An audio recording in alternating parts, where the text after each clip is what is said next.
ਤੋਂ ਕਾਫੀ ਅਹਿਮ ਫੈਸਲੇ ਜਿਹੜੇ ਕਿ ਕੈਬਨਿਟ ਮੀਟਿੰਗ 'ਚ ਗ੍ਰੀਨ ਹਰੀ ਝੰਡੀ ਜਿਹੜੀ ਦਿੱਤੀ ਗਈ। ਇੱਕ ਤਾਂ ਜੀ ਅੱਜ ਜਿਵੇਂ ਅਸੀਂ ਆਪਣੇ ਬਜਟ ਸਪੀਚ ਦੇ ਵਿੱਚ ਮਾਨ ਸਰਕਾਰ ਦਾ ਇੱਕ ਪ੍ਰਪੋਜ਼ਲ ਸੀਗਾ, ਅੱਜ ਉਸ ਨੂੰ ਅਮਲੀ ਜਾਮਾ ਪਹਿਨਾਇਆ ਗਿਆ।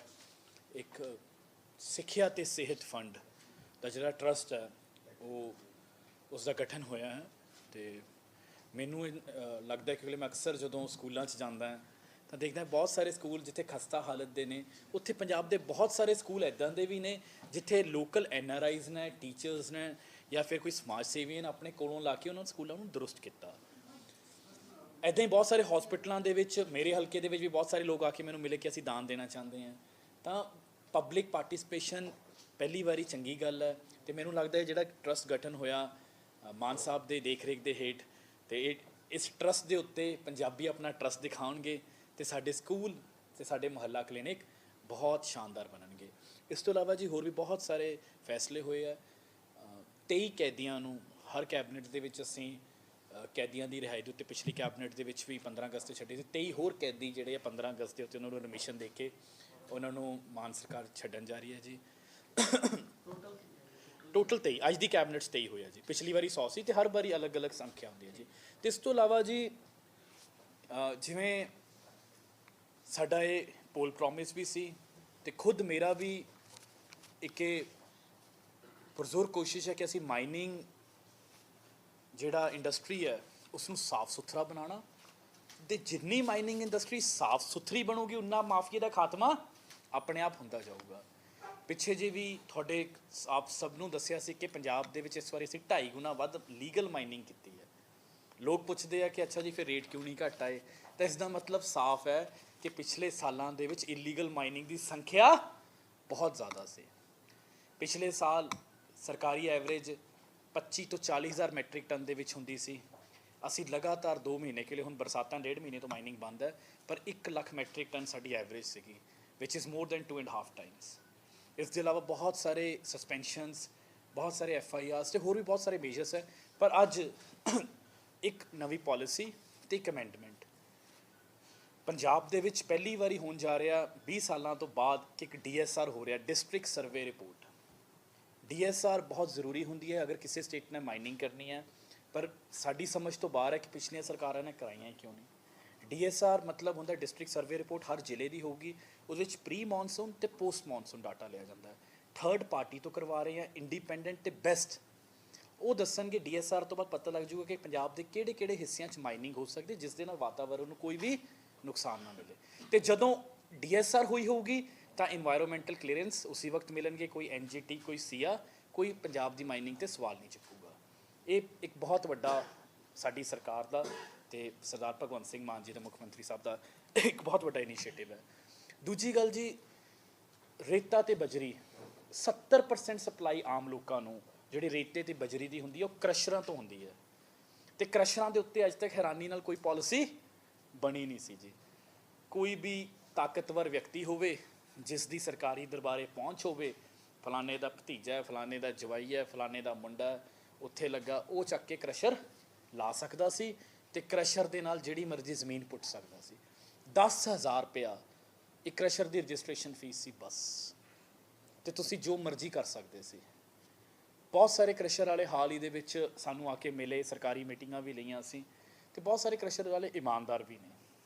ਇੱਕ ਤਾਂ ਮਾਫੀਆ ਹੋ ਗਿਆ, ਪਰ ਕੁਛ ਇੰਡਸਟਰੀ ਵੀ ਹੈ, ਕਿਉਂਕਿ ਇੱਕ ਇੰਡਸਟਰੀ ਹੈ। ਉਹ ਆ ਕੇ ਕਹਿੰਦੇ ਸੀ ਕਿ ਅਸੀਂ ਇਮਾਨਦਾਰੀ ਨਾਲ ਕੰਮ ਕਰਨਾ ਚਾਹੁੰਦੇ ਹਾਂ, ਪਰ ਸਾਨੂੰ ਇੱਕ ਤਰੀਕੇ ਨਾਲ ਚੋਰ ਬਣਾ ਦਿੱਤਾ ਗਿਆ। ਜਦੋਂ ਮਰਜ਼ੀ ਕੋਈ ਵੀ ਪੁਲਿਸ ਵਾਲਾ ਆ ਜਾਂਦਾ, ਕੋਈ ਵੀ ਆ ਜਾਂਦਾ, ਅਤੇ ਸਾਡੇ ਤੋਂ ਗੁੰਡਾ ਪਰਚੀ, ਜਿਹਨੂੰ ਆਪਾਂ ਆਮ ਸੁਣਦੇ ਸੀ, ਉਹ ਕ੍ਰਸ਼ਰ ਵਾਲਿਆਂ ਤੋਂ ਗੁੰਡਾ ਪਰਚੀ ਵਸੂਲੀ ਜਾਂਦੀ ਸੀ। ਤਾਂ ਇੱਕ ਪਹਿਲੀ ਵਾਰੀ ਹੋ ਰਿਹਾ ਕਿ ਅਸੀਂ ਇਸ ਵਾਰੀ ਕ੍ਰਸ਼ਰ ਪਾਲਿਸੀ ਲੈ ਕੇ ਆਏ ਹਾਂ, ਜੋ ਅੱਜ ਪੰਜਾਬ ਦੀ ਕੈਬਨਿਟ ਨੇ ਅਪਰੂਵ ਕਰ ਦਿੱਤੀ ਹੈ। ਕ੍ਰਸ਼ਰ ਪਾਲਿਸੀ ਦੇ ਜੋ ਮੁੱਖ ਬਿੰਦੂ ਹੋਣਗੇ ਉਹ ਇਹ ਹੈ ਜੀ, ਇੱਕ ਤਾਂ ਕ੍ਰਸ਼ਰ ਵਾਲੇ ਖੁਦ ਆਪਣੀ ਜ਼ਮੀਨ 5 ਹੈਕਟੇਅਰ ਦੇ ਹਿਸਾਬ ਦੇ ਨਾਲ ਲੈ ਸਕਦੇ ਆ, ਲੀਜ਼ 'ਤੇ ਲੈ ਸਕਦੇ ਆ ਜੀ, ਜਾਂ 5 ਹੈਕਟੇਅਰ ਜਾਂ 5 ਹੈਕਟੇਅਰ ਦੇ ਮਲਟੀਪਲ। ਇਹ ਪਹਿਲੀ ਵਾਰੀ ਹੋ ਰਿਹਾ। ਇਸ ਦਾ ਮਤਲਬ ਇਹ ਹੋਊਗਾ, ਅਤੇ ਇਹ ਜ਼ਰੂਰੀ ਨਹੀਂ ਅਗਰ ਕੋਈ ਕ੍ਰਸ਼ਰ ਵਾਲਾ ਲੈਣ ਵਾਲਾ ਚਾਹਵੇ ਤਾਂ ਉਹ ਲੈ ਸਕਦਾ। ਇਸ ਦਾ ਮਤਲਬ ਇਹ ਹੈ ਕਿ ਉਹਨੂੰ ਠੇਕੇਦਾਰ ਦੇ ਉੱਤੇ ਨਿਰਭਰ ਨਹੀਂ ਰਹਿਣਾ ਪਊਗਾ। ਦੂਜੀ ਗੱਲ ਜੀ, ਜਿਹੜਾ ਉਹਦੇ ਵਿੱਚ ਮੇਨ ਕੀਤਾ ਗਿਆ, ਇੱਕ ਕਿਉਂਕਿ ਕ੍ਰਸ਼ਰ ਸਾਡੇ ਵਾਤਾਵਰਣ ਦੇ ਉੱਤੇ ਬਹੁਤ ਜ਼ਿਆਦਾ ਪ੍ਰਭਾਵ ਪਾਉਂਦੇ ਆ। ਬਹੁਤ ਸਾਰੇ ਇਲਾਕਿਆਂ ਦੇ ਵਿੱਚ ਪਾਣੀ ਡੂੰਘੇ ਹੋਏ ਆ, ਪਹਾੜਾਂ ਦੇ ਉੱਤੇ ਬਹੁਤ ਕੁਝ ਹੋਇਆ। ਤਾਂ ਪਿਛਲੇ ਸਮੇਂ ਦੇ ਵਿੱਚ ਇਲੀਗਲ ਮਾਈਨਿੰਗ ਕਰਕੇ ਵਾਤਾਵਰਣ ਦੇ ਉੱਤੇ ਬਹੁਤ ਕੁਝ ਹੋਇਆ। ਤਾਂ ਅਸੀਂ ਇੱਕ ਨਵਾਂ ਫੰਡ ਪ੍ਰਪੋਜ਼ ਕੀਤਾ। ਹਰ ਕ੍ਰਸ਼ਰ ਵਾਲੇ ਨੂੰ 1 ਰੁਪਿਆ ਕਿਊਬਿਕ ਫਿਟ, ਹੁਣ ਤੱਕ ਕ੍ਰਸ਼ਰ ਵਾਲਾ ਸਿਰਫ 10, ਜਿਵੇਂ ਮੈਂ ਦੱਸਿਆ, ਸਿਰਫ 10,000 ਰੁਪਏ ਦਿੰਦਾ ਸੀ। ਉਸ ਤੋਂ ਇਲਾਵਾ ਸਿਰਫ ਪੈਸੇ ਬਹੁਤ ਦਿੰਦਾ ਸੀ, ਹਰ ਕਿਸੇ ਨੂੰ ਮਹੀਨਾ ਜਾਂਦਾ ਸੀਗਾ, ਗੁੰਡਾ ਪਰਚੀ ਜਾਂਦੀ ਸੀ, ਪਰ ਸਰਕਾਰ ਦੇ ਖਾਤੇ ਸਿਰਫ 10,000 ਰੁਪਏ ਇੱਕ ਵਾਰੀ, ਹੋਰ ਸਰਕਾਰ ਨੂੰ ਕੁਛ ਨਹੀਂ ਮਿਲਦਾ ਸੀ।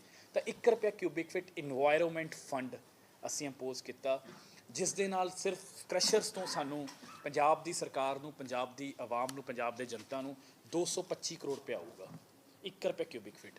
ਅਤੇ ਇਸ ਪੈਸੇ ਦੀ ਜਿਹੜੀ ਵਰਤੋਂ ਹੈ ਉਹ ਜਿੱਥੇ ਬਾਕੀ ਵਿਕਾਸ ਦੇ ਕੰਮਾਂ ਲਈ, ਲੋਕ ਭਲਾਈ ਦੇ ਕੰਮਾਂ ਲਈ ਹੋ ਗਏ, ਉੱਥੇ ਉਹਦੇ 'ਚ ਕੁਛ ਪੈਸਾ ਵਾਤਾਵਰਣ ਦੀ ਸਟੱਡੀ ਕਰਨ ਦੇ ਲਈ, ਪਾਣੀ ਕਿਉਂ ਡੂੰਘੇ ਹੋਏ, ਇਹਨਾਂ ਚੀਜ਼ਾਂ ਦੇ ਉੱਤੇ ਖਰਚ ਹੋਊਗਾ। ਅਤੇ ਇੱਕ ਹੋਰ ਜਿਹੜਾ ਪ੍ਰਪੋਜ਼ਲ ਕਰ ਦਿੱਤਾ ਗਿਆ ਉਹ ਹੈ, ਜਿਹੜੀ ਜ਼ਮੀਨ ਹੈ ਉਹ 3 ਸਾਲ ਲਈ ਹੋਊਗੀ, 1 ਸਾਲ ਲਈ ਹੋਰ ਰੀਨਿਊ ਹੋ ਸਕਦੀ ਹੈ, ਪਰ ਜਦੋਂ ਉੱਥੇ ਮਾਈਨਿੰਗ ਹੋਊਗੀ ਤਾਂ ਉਸ ਕ੍ਰਸ਼ਰ ਵਾਲੇ ਦੀ ਰਿਸਪੌਂਸਿਬਿਲਿਟੀ ਹੋਊਗੀ ਉਸ ਨੂੰ ਸਾਰੇ ਨੂੰ ਪਲਾਂਟੇਸ਼ਨ ਕਰਨਾ, ਤਾਂ ਕਿ ਆਪਣਾ ਵਾਤਾਵਰਣ ਠੀਕ ਹੋਵੇ।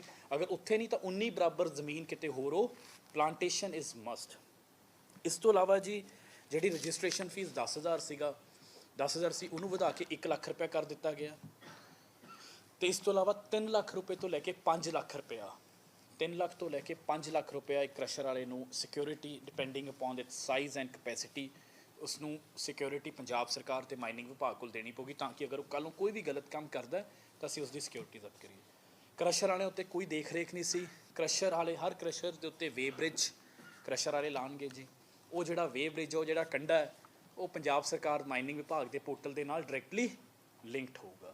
ਹਰ ਕ੍ਰਸ਼ਰ ਵਾਲੇ ਨੂੰ ਹਰ ਮਹੀਨੇ, ਜਿਵੇਂ ਆਪਾਂ ਬਾਕੀ ਜ਼ਿਆਦਾ ਰਿਟਰਨਸ ਜਾਂਦੀਆਂ, ਰਿਟਰਨਸ ਭਰਨੀਆਂ ਪੈਣਗੀਆਂ। ਜਿੰਨਾ ਮਾਲ ਆਇਆ ਉਹਨੂੰ ਦੱਸਣਾ ਪਊਗਾ ਕਿੱਥੋਂ ਆਇਆ ਸੀ, ਰॉ ਮਟੀਰੀਅਲ ਉਹਦੇ ਆਪਣੀ ਸਾਈਟ ਸੀ, ਠੇਕੇਦਾਰ ਤੋਂ ਲਿਆ, ਕਿਸੇ ਹੋਰ ਸਟੇਟ ਤੋਂ ਲਿਆ, ਅਤੇ ਕਿੰਨੇ ਦੀ ਰਿਟਰਨ ਭਰੀ ਹੈ। ਇਲੈਕਟ੍ਰਿਸਿਟੀ ਮੀਟਰ ਦੇ ਨਾਲ ਉਸਦਾ ਅਸੀਂ ਚੈੱਕ ਕਰਾਂਗੇ। ਅਗਰ ਇਨਪੁਟ ਘੱਟ ਹੈ ਅਤੇ ਆਊਟਪੁੱਟ ਜ਼ਿਆਦਾ ਹੈ ਤਾਂ ਉਸਦੀ ਉਹਨੂੰ ਜਿਹੜੇ ਹੈ ਪੈਨਲਟੀ ਮਾਈਨਿੰਗ ਵਿਭਾਗ ਨੂੰ ਦੇਣੇ ਪੈਣੇ। ਇਹ ਸਾਰੇ ਮੇਜਰਸ ਦੇ ਨਾਲ ਜਿਹੜਾ ਹੈ ਲੋਕਾਂ ਨੂੰ ਲਈ ਹਜੇ ਵੀ ਬਾਰ-ਬਾਰ ਮੇਜਰਸ ਲੈਣ ਤੋਂ ਬਹੁਤ ਮਹਿੰਗਾ ਰੇਤਾ ਬਜਰੀ ਮਿਲ ਰਿਹਾ ਸੀ, ਲੋਕਾਂ ਨੂੰ ਕਾਫੀ ਕਿਫਾਇਤੀ ਰੇਟ ਦੇ ਉੱਤੇ ਰੇਤਾ ਅਤੇ ਬਜਰੀ ਮਿਲੂਗੀ। ਇਸ ਤੋਂ ਇਲਾਵਾ ਜਿਹੜੀ ਐਗਜ਼ਿਸਟਿੰਗ ਮਾਈਨਿੰਗ ਪਾਲਿਸੀ ਚੱਲ ਰਹੀ ਹੈ, ਉਸ ਮਾਈਨਿੰਗ ਪਾਲਿਸੀ ਦੇ ਵਿੱਚ ਕੁਝ ਚੇਂਜਸ ਕੀਤੇ ਗਏ ਆ। ਇੱਕ ਤਾਂ ਜਿਹੜਾ ਸਭ ਤੋਂ ਵੱਡਾ ਮੈਨੂੰ ਲੱਗਦਾ ਹੈ ਚੇਂਜ ਜੋ ਕੀਤਾ ਗਿਆ ਉਹ ਸੀਗਾ, ਜੋ ਦਿੱਕਤ ਬਤੌਰ ਮਾਈਨਿੰਗ ਮੰਤਰੀ ਮੈਨੂੰ ਦੇਖਣ ਨੂੰ ਆ ਰਹੀ ਸੀ, ਕਿ ਕਹਿੰਦੇ ਪਿਛਲੀ ਸਰਕਾਰ ਜਾਂਦੇ 2 ਕੰਮ ਕਰ ਗਈ, ਜਿਹੜੇ ਕਹਿਣ ਨੂੰ ਤਾਂ ਬਹੁਤ ਵੱਡੇ ਲੋਕ ਪੱਖੀ ਸੀਗੇ ਜੀ, ਬੋਰਡ ਲਾ ਦਿੱਤੇ, ਬੜੀ ਇਸ਼ਤਿਹਾਰਬਾਜ਼ੀ ਹੋਈ, ਪਰ ਜ਼ਮੀਨ 'ਤੇ ਕੁਛ ਨਹੀਂ ਹੋਇਆ, ਉਲਟਾ ਨੁਕਸਾਨ ਹੋਇਆ। ਇੱਕ ਕੰਮ ਇਹ ਸੀ, ਕਹਿੰਦੇ ਜੀ 9 ਰੁਪਏ ਤੋਂ ਜਿਹੜਾ ਹੈ ਰੇਤਾ 5.5 ਰੁਪਏ ਫਿੱਟ ਕਰਤਾ। 5.5 ਰੁਪਏ ਕਿਸੇ ਨੂੰ ਵੀ ਕਦੇ ਵੀ ਰੇਤਾ ਮਿਲਿਆ ਹੀ ਨਹੀਂ। ਹੋਇਆ ਕੀ ਜੀ, ਜਦੋਂ ਅਸੀਂ ਫਾਈਲਾਂ ਦੇਖੀਆਂ ਤਾਂ ਸਾਡੇ ਪੈਰਾਂ ਹੇਠੋਂ ਜ਼ਮੀਨ ਨਿਕਲ ਗਈ। 9 ਰੁਪਏ 'ਚੋਂ 5.5 ਰੁਪਏ ਕਰਨ ਦੇ ਲਈ ਪੰਜਾਬ ਸਰਕਾਰ ਦੀ ਰੋਇਲਟੀ, ਜੋ ਪਹਿਲਾਂ 2 ਰੁਪਏ 40 ਪੈਸੇ ਸੀ, ਉਹ ਘਟਾ ਕੇ 70 ਪੈਸੇ ਕਰਤੀ। ਠੇਕੇਦਾਰਾਂ ਦਾ ਮਾਰਜਨ ਥੋੜ੍ਹਾ ਜਿਹਾ ਘਟਾਇਆ, ਸਿਰਫ ਜਾਨੀ ਜਿਹੜਾ 3.5 ਰੁਪਏ ਘਟਾਏ ਉਹਦੇ ਵਿੱਚੋਂ 2.5 ਰੁਪਏ ਪੰਜਾਬ ਸਰਕਾਰ ਦੇ ਘਟਾ ਦਿੱਤੇ, ਪੰਜਾਬ ਰੈਵਨਿਊ ਘਟਾ ਦਿੱਤਾ। ਇਸ ਕਰਕੇ ਅੱਛਾ ਫਾਇਦਾ ਕਿਹਨੂੰ ਪਹੁੰਚਾਇਆ? ਠੇਕੇਦਾਰਾਂ ਨੂੰ। ਲੋਕਾਂ ਨੂੰ ਤਾਂ ਵੀ ਰੇਤਾ ਮਹਿੰਗੇ ਰੇਟ 'ਤੇ ਮਿਲਿਆ, ਕਿਸੇ ਨੂੰ ਵੀ 5.5 ਰੁਪਏ ਨਾ ਅੱਜ ਮਿਲ ਰਿਹਾ, ਜਿਹੜੇ ਠੇਕੇਦਾਰ ਇੱਦਾਂ ਦੇ ਕਰਪਸ਼ਨ ਕਰ ਰਹੇ ਆ। ਇਸ ਕਰਕੇ ਹੁਣ ਜਿਹੜਾ ਦੁਬਾਰਾ ਜਿਹੜਾ ਰੇਟ ਹੈ ਉਹ 9 ਰੁਪਏ ਕਿਊਬਿਕ ਫਿਟ ਕਰ ਦਿੱਤਾ ਗਿਆ ਹੈ ਜੀ। ਪੰਜਾਬ ਸਰਕਾਰ ਦੀ ਰੋਇਲਟੀ 2 ਰੁਪਏ 40 ਪੈਸੇ ਜੋ ਨਵੰਬਰ ਤੋਂ ਪਹਿਲਾਂ ਸੀ, ਅਤੇ ਤਾਂ ਕਿ ਹੁਣ ਉਹ 9 ਰੁਪਏ ਹੀ ਮਿਲੇ, ਅਗਰ ਕਿਸੇ ਨੇ ਸਿਰਫ ਰੇਤਾ ਲੈਣਾ 9 ਰੁਪਏ ਹੀ ਮਿਲੇ। ਉਸ ਦੇ ਵਿੱਚ ਇੱਕ ਨਵਾਂ ਚੇਂਜ ਕੀਤਾ ਗਿਆ ਕਿ ਹੁਣ ਉੱਥੇ ਠੇਕੇਦਾਰ ਦੇ ਬੰਦੇ ਨਹੀਂ ਬੈਠਣਗੇ, ਉੱਥੇ ਮਾਈਨਿੰਗ ਵਿਭਾਗ ਆਪਣੇ ਅਧਿਕਾਰੀ ਬਿਠਾਊਗਾ ਅਤੇ ਉਹ ਪੈਸੇ ਕਲੈਕਟ ਕਰਨਗੇ, ਅਤੇ ਜੋ ਠੇਕੇਦਾਰ ਦਾ ਹਿੱਸਾ ਹੋਊਗਾ ਉਹ ਠੇਕੇਦਾਰ ਨੂੰ, ਜੋ ਜ਼ਮੀਨ ਮਾਲਿਕ ਦਾ ਹਿੱਸਾ ਹੋਊਗਾ ਉਹ ਜ਼ਮੀਨ ਦੇ ਮਾਲਿਕ ਨੂੰ, ਅਤੇ ਜੋ ਪੰਜਾਬ ਸਰਕਾਰ ਦਾ ਅਸੀਂ ਰੱਖ ਲਾਂਗੇ, ਤਾਂ ਕਿ ਉਸ ਜਿਹੜੀ ਸਾਈਟਾਂ ਨੇ ਉੱਥੇ ਵਾਕਈ 9 ਰੁਪਏ ਦੇ ਫੁੱਟ ਦੇ ਹਿਸਾਬ ਨਾਲ ਰੇਤਾ ਮਿਲ ਸਕੇ। ਇਹ ਇੱਕ ਬਹੁਤ ਵੱਡਾ ਚੇਂਜ ਹੈ। ਇਸ ਤੋਂ ਇਲਾਵਾ ਇੱਕ ਹੋਰ ਜਿਹੜਾ ਕਹਿੰਦੇ ਜੀ ਮਿੱਟੀ ਮੁਫਤ ਕਰਤੀ। ਇੰਨਾ ਵੱਡਾ ਧੋਖਾ ਪੰਜਾਬ ਦੇ ਨਾਲ, ਕਹਿਣ ਨੂੰ ਤੁਸੀਂ 2 ਕਿੱਲੇ ਦੇ ਵਿੱਚ 3 ਫੁੱਟ ਤੱਕ ਮਿੱਟੀ ਮੁਫਤ ਚੱਕ ਸਕਦੇ ਹੋ। ਉਹ ਜਿਹੜਾ ਨੋਟੀਫਿਕੇਸ਼ਨ ਸੀਗਾ, ਉਸ ਨੋਟੀਫਿਕੇਸ਼ਨ 'ਚ ਇਹ ਲਿਖਿਆ ਗਿਆ ਕਿ ਮਿੱਟੀ ਮੁਫਤ ਕਰਤੀ, ਪਰ ਇੱਕ ਚੀਜ਼ ਲਿਖਤੀ ਕਿ ਅਗਰ ਤਾਂ ਹੈ 3 ਫੁੱਟ ਤੇ 2 ਆਪਣਾ 3 ਫੁੱਟ ਤੇ 2 ਕਿੱਲਾ ਜੇ ਤੁਸੀਂ ਮੈਨੂਅਲ ਕਰਦੇ ਹੋ। ਹੁਣ ਇਹ ਦੱਸੋ ਜੀ, ਕੋਈ ਬੰਦਾ ਅਗਰ ਕਿਸੇ ਨੇ ਟਿੱਪਰ ਭਰਨਾ, ਉਹ ਮਿੱਟੀ ਮੈਨੂਅਲ ਕਹੀਆਂ ਨਾਲ ਅੱਜ ਦੇ ਹਾਲਾਤਾਂ 'ਚ ਕਿਵੇਂ ਪੋਸੀਬਲ ਹੈ? ਉਸ ਦੇ ਨਾਲ ਕੀ ਹੋਇਆ, ਅਗਰ ਕੋਈ ਗਰੀਬ ਸਾਡਾ ਜ਼ਿਮੀਂਦਾਰ ਆਮ ਘਰ ਦਾ ਅਗਰ ਉਹ ਜਾਂਦਾ ਸੀ ਮਿੱਟੀ ਚੱਕਣ, ਤਾਂ ਉੱਥੇ ਮੀਡੀਆ ਦੇ ਸਾਥੀ ਵੀ ਪਹੁੰਚ ਜਾਂਦੇ ਸੀ, ਕਿਉਂਕਿ ਤੁਸੀਂ ਆਪਣੀ ਜਗ੍ਹਾ ਸਹੀ ਹੋ, ਤੁਸੀਂ ਕਿਹਾ ਜੀ ਨੋਟੀਫਿਕੇਸ਼ਨ ਤਾਂ ਮੈਨੂਅਲ ਲਿਖਿਆ, ਤੇ ਅਗਰ ਉਹ JCB ਨਾਲ ਆਪਣੇ ਘਰ ਦੇ ਲਈ ਭਰਦਾ ਸੀ ਆਪਣੀ ਟਰਾਲੀ, ਤੇ ਉਹ ਮੀਡੀਆ ਖਬਰ ਚਲਾਉਂਦਾ ਸੀ, ਪੁਲਿਸ ਪਰਚਾ ਦੇ ਦਿੰਦੀ ਸੀ। ਬਹੁਤ ਸਾਰੇ ਨਜਾਇਜ਼ ਬੰਦੇ, ਤੁਸੀਂ ਵੀ ਕਿਹਾ ਕਿ ਕਈ ਵਾਰੀ ਜੇ ਉਹ ਪਰਚੇ ਜਿਹੜੇ ਹੋ ਗਏ, ਅਸੀਂ ਉਹ ਬਦਲਾਵ ਕਰਤਾ। ਅਗਰ ਕਿਸੇ ਨੇ ਵੀ ਆਪਣੇ ਘਰ ਦੇ ਭਰਤ ਲਈ ਮਿੱਟੀ ਚਾਹੀਦੀ ਹੈ ਤਾਂ ਉਹ JCB ਜਾਂ ਮਸ਼ੀਨਸ ਕੈਨ ਬੀ ਯੂਜ਼ਡ, ਉਹਦੇ 'ਤੇ ਕੋਈ ਪੈਸਾ 1 ਰੁਪਏ ਦੀ ਫੀਸ ਨਹੀਂ ਲੱਗੂਗੀ। ਸਿਰਫ ਇੱਕ ਚੀਜ਼ ਹੈ, ਕਿਉਂਕਿ ਇਹ ਨਾ ਹੋਵੇ ਕਿ ਮਿੱਟੀ ਦੀ ਆੜ 'ਚ ਇਲੀਗਲ ਮਾਈਨਿੰਗ ਸ਼ੁਰੂ ਹੋ ਜਾਵੇ, ਉਹਨੂੰ ਪਰਮਿਸ਼ਨ ਲੈਣੀ ਪੈਣੀ ਹੈ। ਪਰਮਿਸ਼ਨ ਅਸੀਂ ਆਉਣ ਵਾਲੇ ਦਿਨਾਂ 'ਚ ਬਹੁਤ ਸੌਖਾ ਕਰ ਦਾਂਗੇ, ਕਿਉਂਕਿ ਅਸੀਂ ਇੱਕ ਪ੍ਰਪੋਜ਼ਲ ਲਿਖਿਆ ਸੀ ਤਾਂ ਮਾਨ ਸਾਹਿਬ ਕਹਿੰਦੇ ਨੂੰ ਹੋਰ ਸੌਖਾ ਕਰੋ, ਤਾਂ ਕਿ ਲੋਕ ਬਿਲਕੁਲ ਸੌਖਾ ਕਰ ਦਿਓ। ਸਾਡੇ ਮੁੱਖ ਮੰਤਰੀ ਸਾਹਿਬ ਦਾ ਨਿਰਦੇਸ਼ ਹੈ, ਤਾਂ ਉੱਤੇ ਮਾਈਨਿੰਗ ਵਿਭਾਗ ਆਪਣਾ ਕੰਮ ਕਰਕੇ 2-3 ਦਿਨ 'ਚ ਹੀ, ਅਗਰ ਕਿਸੇ ਨੇ ਵੀ ਆਪਣੇ ਘਰ ਦੇ ਲਈ, ਆਪਣੇ ਮਕਾਨ ਦੇ ਲਈ ਭਰਤ ਪਾਣੀ ਹੈ, ਮਿੱਟੀ ਲੈਣੀ ਹੈ, ਤਾਂ ਉਹਨੂੰ JCB ਨਾਲ ਉਹਨੂੰ ਕੋਈ ਰੋਕ ਨਹੀਂ, ਬਸ ਉਹਨੂੰ ਇੱਕ ਸਿੰਪਲ ਜੀ ਪਰਮਿਸ਼ਨ ਬਿਨਾਂ ਕਿਸੇ ਫੀਸ ਤੋਂ ਸਾਡੇ ਤੋਂ ਲੈਣੀ ਹੋਊਗੀ, ਉਹ ਦੱਸ ਦਾਂਗੇ ਜੀ। ਤੇ ਇਹ ਕੁਝ ਜਿਹੜੇ ਲੋਕ ਪੱਖੀ ਚੇਂਜਸ ਕੀਤੇ ਗਏ ਆ। ਉਹ ਨਹੀਂ ਜੀ, 3 ਫੁੱਟ ਤੇ 2 ਮੈਨੂਅਲ ਤੋਂ ਕਰਤਾ, ਕਿਉਂਕਿ ਪਹਿਲਾਂ ਸ਼ਰਾਰਤ ਸੀ ਮੈਨੂਅਲ। ETT ਜਿਹੜੇ ਟੀਚਰਸ ਨੇ, ਜਿਹੜਾ ਐਗਜ਼ਾਮੀਨੇਸ਼ਨ ਹੁੰਦਾ ਹੈ, ਇਸ ਦੇ ਉੱਪਰ ਏਜ ਰਿਲੈਕਸੇਸ਼ਨ ਦੀ ਵੀ ਗੱਲ ਸਾਹਮਣੇ ਆ ਰਹੀ ਸੀ, ਕਿ ਉਹਦੇ ਉੱਤੇ ਕੋਈ ਚਰਚਾ ਹੋਈ? ਉੱਤੇ ਵੀ ਚਰਚਾ ਹੋਈ ਜੀ, ਬਹੁਤ ਕੁਝ ਕਰਾਂਗੇ। ਬਹੁਤ ਆਉਣ ਵਾਲੇ ਦਿਨਾਂ ਦੇ ਵਿੱਚ ਬਹੁਤ ਸਾਰੇ ਸਿੱਖਿਆ ਵਿਭਾਗ ਦੇ ਵਿੱਚ ਨਵੀਂ ਭਰਤੀਆਂ ਤੇ ਬਹੁਤ ਸਾਰੇ ਚੇਂਜਸ ਹੋ ਰਹੇ ਹਨ। ਕੁਝ ਲੀਗਲ ਉਹਦੇ ਵਿੱਚ ਵੀ ਚਰਚਾ ਨਹੀਂ ਹੈ ਕੀ ਕਰਾਂਗੇ, ਜੋ ਵੀ ਉਹਦੇ 'ਚ ਕਾਫੀ ਡਿਸਕਸ਼ਨ ਹੋਈ ਹੈ, ਦੂਰ ਕਰਾਂਗੇ, ਉਹਨਾਂ ਨੂੰ ਮਿਲਾਂਗੇ, ਸਾਥੀਆਂ ਨੂੰ ਦੂਰ ਕਰਾਂਗੇ। ਜਿਹੜਾ ਕ੍ਰੈਸ਼ਰ ਦਾ ਰੇਟ ਹੈ ਇਸ ਟਾਈਮ ਟਿੱਪਰ ਹੈ 14,000 ਰੁਪਏ ਦਾ, ਇਸ ਟਾਈਮ ਵਿਕਦਾ 14 ਦਾ, ਕਿਉਂਕਿ ਸਰਾਰਾਂ ਤੋਂ ਪਹਿਲਾਂ 7,000 ਦਾ ਸੀ। ਇਹਦੇ ਬਾਰੇ ਤੁਸੀਂ ਕੀ ਕਰੋਗੇ? 7,000 ਦਾ ਟਿੱਪਰ ਕਿੱਥੇ ਮਿਲਦਾ ਸੀ ਜੀ? ਪਹਿਲਾਂ ਨਹੀਂ, ਮੇਰੀ ਗੱਲ ਮੈਨੂੰ ਦਿਖਾ ਦਿਓ, ਤੁਸੀਂ ਕਿਸੇ ਨੇ ਲਿਆ ਹੋਵੇ ਦਿਖਾ ਦਿਓ ਜੀ, ਕੋਈ ਇੱਕ ਵੀ ਦਿਖਾ ਦਿਓ। 7,000 ਦਾ ਜੀ ਕਿੱਥੋਂ ਲਿਆ ਸੀ? ਅਸਲੀਅਤ ਜਾ ਰਿਹਾ ਜਿਹੜਾ ਅੱਜ 14 ਮੈਂ ਕਿਹਾ ਸਾਰਾ ਮੀਡੀਆ ਸੁਣ ਰਿਹਾ, 7,000 ਦਾ ਮੈਂ ਕਿਹਾ ਕਿੱਥੋਂ? ਜੀ ਮੀਡੀਆ ਦਾ, ਮੈਂ ਤਾਂ ਫੀਲਡ 'ਚ ਜਾਣਾ ਨਹੀਂ, 5.5 ਰੁਪਏ ਦੇ ਹਿਸਾਬ ਨਾਲ ਵੀ ਨਹੀਂ 7,000 ਬਣਦਾ ਜੀ। ਕਿਉਂ ਜੀ? ਟਿੱਪਰ ਮੈਂ ਹੁਣ 14,000 ਦਾ ਮੈਂ ਲਿਆ ਜੀ। ਕਿੱਥੇ ਲਿਆ ਜੀ ਤੁਸੀਂ? ਹੈ ਜੀ, ਕਿੱਥੋਂ ਲਿਆ ਜੀ? ਤੁਹਾਡੇ ਰੋਪੜ ਤੋਂ ਕਿੱਥੇ ਮੰਗਵਾਇਆ? 4 ਵਜੇ ਸੁਣ ਲਓ, ਤੜਕੇ 4 ਵਜੇ ਤੋਂ ਲੈ ਕੇ 2 ਤੋਂ 4 ਵਜੇ ਤੱਕ ਜਿਹੜੇ ਨਜਾਇਜ਼ ਟਿੱਪਰ ਹੈ ਅੱਜ ਤੱਕ ਤੁਸੀਂ ਰੋਕ ਨਹੀਂ ਸਕੇ। ਨਹੀਂ, ਅਸੀਂ ਪੂਰੀ ਦੇਖੋ ਜੀ, ਇੱਕ ਮੈਂ ਹੋਰ ਇਹਦੇ 'ਚ ਜਿਹੜੀ ਨਹੀਂ ਬਹੁਤ ਵਧੀਆ ਮੁੱਦਾ ਚੱਕਿਆ ਕਿ ਅੱਧੀ ਰਾਤ ਨੂੰ ਮਾਈਨਿੰਗ ਹੁੰਦੀ ਹੈ, ਕਿਉਂਕਿ ਅਸੀਂ ਰੋਪੜ ਤੇ ਪਠਾਨਕੋਟ 2 ਇਦਾਂ ਦੀਆਂ ਬੈਲਟਾਂ ਨੇ ਜਿੱਥੇ ਵਾਕਈ ਬਹੁਤ ਜ਼ਿਆਦਾ, ਜਿਹਨੂੰ ਕਹਿ ਸਕਦੇ ਹਾਂ ਮਾਈਨਿੰਗ ਦੀ ਇਲੀਗਲ ਮਾਈਨਿੰਗ ਦੀ ਕੈਪੀਟਲ ਹੈ। ਉਹਦੇ ਲਈ ਜਿਵੇਂ ਦੱਸ ਰਹੇ ਆ, ਅਸੀਂ ਹੁਣ ਨਿਰਦੇਸ਼ ਦੇ ਦਿੱਤੇ ਆ ਕਿ ਰਾਤ ਨੂੰ ਪੁਲਿਸ ਆਪਣੀਆਂ ਯਾਨੀ ਗੱਡੀਆਂ ਦੇ ਉੱਤੇ ਸਰਚ ਲਾਈਟਾਂ ਲਾ ਕੇ ਕਿਉਂਕਿ ਸਾਡੇ ਕੋਲ ਦੋਨੋਂ ਚੈਲੰਜਸ ਨੇ। ਬਤੌਰ ਮਾਈਨਿੰਗ ਮੰਤਰੀ ਮੇਰੇ ਕੋਲ ਦੋਨੋਂ ਚੈਲੰਜਸ ਨੇ। ਇੱਕ ਚੈਲੰਜ ਇਹ ਹੈ ਕਿ ਮੈਨੂੰ ਇਲੀਗਲ ਮਾਈਨਿੰਗ ਬੰਦ ਕਰਨੀ ਹੈ, ਕਿਉਂਕਿ ਅਸੀਂ ਇਲੀਗਲ ਮਾਈਨਿੰਗ ਬਰਦਾਸ਼ਤ ਨਹੀਂ ਕਰ ਸਕਦੇ। ਦੂਜਾ ਚੈਲੰਜ ਇਹ ਹੈ ਕਿ ਹਾਂ, ਲੋਕਾਂ ਨੂੰ ਰੇਤਾ ਬਜਰੀ ਵੀ ਦੇਣਾ। ਟਰਾਂਸਪੋਰਟ ਦਾ ਇੱਕ ਬਹੁਤ ਸਾਰਾ ਵੱਡਾ, ਕਿਉਂਕਿ ਉਹ ਟਿੱਪਰ ਵਾਲੇ ਆ ਕੇ ਉਹ ਆਪਣਾ ਧਰਨਾ ਲਾ ਕੇ ਬਹਿ ਜਾਂਦੇ ਕਿ ਸਾਡਾ ਕੰਮ ਵੀ, ਉਹ ਵੀ ਸਹੀ ਹੈ, ਕਿਉਂਕਿ ਇੱਕ ਟਿੱਪਰ ਬਹੁਤ ਮਹਿੰਗਾ ਆ ਗਿਆ ਅੱਜ ਕੱਲ੍ਹ, ਉਹਦੀ 1.5 ਲੱਖ ਰੁਪਇਆ ਕਿਸ਼ਤ ਹੈ। ਉਹ ਆਪਣੀ ਜਗ੍ਹਾ, ਉਹ ਵੀ ਇੱਕ ਰੋਜ਼ਗਾਰ ਦਾ ਸਾਧਨ ਹੈ, ਉਹਨਾਂ ਦਾ ਧਿਆਨ ਵੀ ਰੱਖਣਾ। ਇਲੀਗਲ ਮਾਈਨਿੰਗ ਬਿਲਕੁਲ ਨਹੀਂ ਚੱਲਣ ਦੇਣੀ। ਤੀਜੀ ਗੱਲ ਜਿਹੜੀ ਹੈ ਜੀ, ਆ ਜਿਹੜਾ ਤੁਹਾਨੂੰ ਲੋਕਾਂ ਨੂੰ ਰੇਤਾ ਬਜਰੀ ਸਸਤਾ ਮਿਲਣਾ, ਇਹਦੇ ਲਈ ਜਿੱਥੇ ਵੀ ਜਦੋਂ ਵੀ ਕੋਈ ਵੀ ਖਬਰ ਆਉਂਦੀ, ਅਸੀਂ ਓਪਨ ਹੈ। ਦੇਖੋ, ਕਿਸੇ ਨਾਲ ਕੋਈ ਭਾਈ ਭਤੀਜਾਵਾਦ ਨਹੀਂ, ਕੋਈ ਕਿਸੇ ਦਾ MLA ਦਾ ਬੰਦਾ ਨਹੀਂ।